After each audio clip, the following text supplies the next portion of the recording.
ఊరుకొండ మండలాన్ని కల్వకుర్తి రెవెన్యూ డివిజన్లో కొనసాగిస్తూ కల్వకుర్తిని జిల్లా కేంద్రంగా ప్రకటించాలని డిమాండ్ చేస్తూ ఊరుకొండ మండలంలోని జేఏసీ ఆధ్వర్యంలో రిలే నిరాహార దీక్ష చేపట్టారు. జడ్చర్ల ఎమ్మెల్యే అనిరుద్ రెడ్డి ఇటీవల అసెంబ్లీలో మాట్లాడుతూ ఊరుకొండ మండలాన్ని కల్వకుర్తి రెవెన్యూ డివిజన్లో నుంచి తొలగించి జడ్చర్లను రెవెన్యూ డివిజన్ గా మార్చి జడ్చర్లలో కలపాలని మాట్లాడడం బాధాకరమని అన్నారు. కల్వకుర్తికి 10 కిలోమీటర్ల దూరంలో ఉన్న జడ్చర్లలో కలిపితే మండల ప్రజలు ఇబ్బందులు ఎదుర్కోవాల్సి వస్తుందని జేఏసీ నాయకులు హెచ్చరించారు. ఎమ్మెల్యే అనిరుద్ రెడ్డి తన వ్యాఖ్యలను ఉపసంహరించుకుని కల్వకుర్తి రెవెన్యూ డివిజన్లోనే కోరుకొండ మండలాన్ని కొనసాగించాలని పేర్కొన్నారు.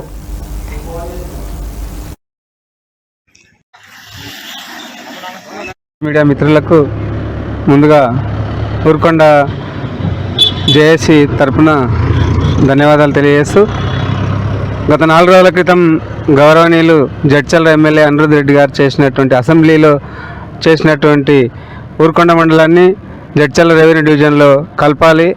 ఆల్రెడీ 10 కిలోమీటర్ల దూరంలో మహబూబ్నగర్ ఉండగా మళ్ళీ జడ్చర్లను రెవెన్యూ డివిజన్ ఎట్లా చేస్తారో ఎమ్మెల్యే గారి విజ్ఞతకే వదిలేస్తున్నాం. మరి ఈ సందర్భంగా ఇందాక మా మిత్రుడు నిరంజన్ గౌడ్ చెప్పినట్టుగా తప్పనిసరిగా ఊరుకొండ మండలం నాగర్ కర్నూలు జిల్లాలోనే కల్వకుర్తి రెవెన్యూ డివిజన్లోనే కొనసాగాలి. అట్లాగనే నేను కల్వకుర్తి తాలూకా జేఏసీ చైర్మన్గా మిగతా మండలాల్లో ఉన్నటువంటి తలకొండపల్లి, మాడుగులు, కడతాలు, ఆమన్గల్లు, వెల్దండ, చారగొండ, ఒంగూరు మండలాలకు సంబంధించినటువంటి మిత్రులకు, అఖిలపక్ష నాయకులకు అందరికీ తెలియజేస్తున్నది ఏమంటే మన ప్రాంతం వాసి ముఖ్యమంత్రిగా ఉన్నాడు. కల్వకుర్తి జిల్లా ఏర్పాటయ్యేటువంటి అవకాశం ఉంది. నిన్నటి ఆంధ్రజ్యోతి పత్రికలో షాద్నగర్ కేంద్రంగా నూతన జిల్లా ఏర్పాటు అనేటువంటి ఒక టైటిల్ తోటి నిన్న పెద్ద న్యూస్ వచ్చింది. ఈరోజు